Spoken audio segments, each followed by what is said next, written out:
আজকে আমার ডিউটি ছিল ছোট ছোট বাচ্চাগুলোর সাথে। হ্যাঁ, আজকে আমরা গিয়েছিলাম একটু ক্যাম্পে, আর আজকের দিনটা একটু আলাদা রকম ছিল। হ্যালো এভরিওয়ান, আমি মনীষা, আর তোমাদেরকে আবার আমার নতুন একটা ভিডিওতে অনেক অনেক স্বাগত। আর সকালবেলায় কি খাবো করে তাড়াতাড়ি করে যেমন পেরেছি একটু ডিম টোস্ট করে নিয়েছি, তো এটা খেয়ে এখন চলো ডিউটি যাওয়া যাক।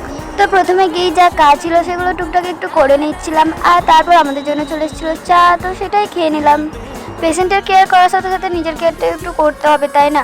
আর আমার যেহেতু শরীরটা একটু খারাপ ছিল, ভাবছিলাম বিপিটা চেক করবো, তাই আমি নিজেও যেহেতু একটা মেডিকেল স্টুডেন্ট, তো এর জন্য আমাদেরকে বাইরে যেতে হয় না, তো আমরা নিজেরাই নিজেদের বিপি চেক করে নিই। তো সেটাই এখানে করছিলাম, আর বায়োমেট্রিক দিতে ভুলে গিয়েছিলাম, তাই এইসব কাজ করার পর আমি বায়োমেট্রিকটা দিয়ে দিলাম। আর আজকে আমাদেরকে বলা হয়েছিল রেডি হয়ে থাকার জন্য, কারণ আজকে নাকি এখানে ক্যাম্প আছে। তো বললো যে ক্যাম্পটা কাছেই আছে, তো তার জন্য আমরা তাড়াতাড়ি রেডি হয়ে গেলাম, মানে যা জিনিস লাগবে সেগুলো নিয়ে নিলাম।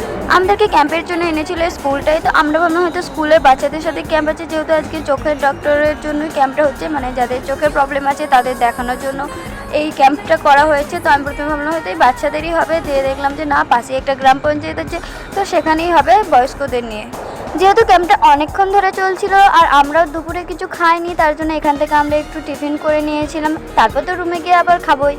তো খাওয়া হয়ে গেলে আমরা চলে গেলাম আবার নিজের কাজে। হ্যাঁ, এখনও কাজ বাকি আছে, কাজ করে আমাকে আবার এখান থেকে যেতে হবে ডিউটি। তো চলো, আজকের মতো ক্যাম্প এখানেই শেষ হয়ে গেছে, আর এর থেকে আমি অনেক এক্সপিরিয়েন্সও করতে পেরেছি। হ্যাঁ, রোজ প্রত্যেকটা দিনই আমাদের কিছু না কিছু নতুন কিছু শেখার থাকে, তো আমরা প্রত্যেক দিন কিছু না কিছু শিখি। আমি তো অবশ্যই শিখি, জানি না কে কী শিখতে পারে। যাই হোক, লাইফে এরকমভাবেই এগোতে হবে। আর আজকের মতো বাই বাই।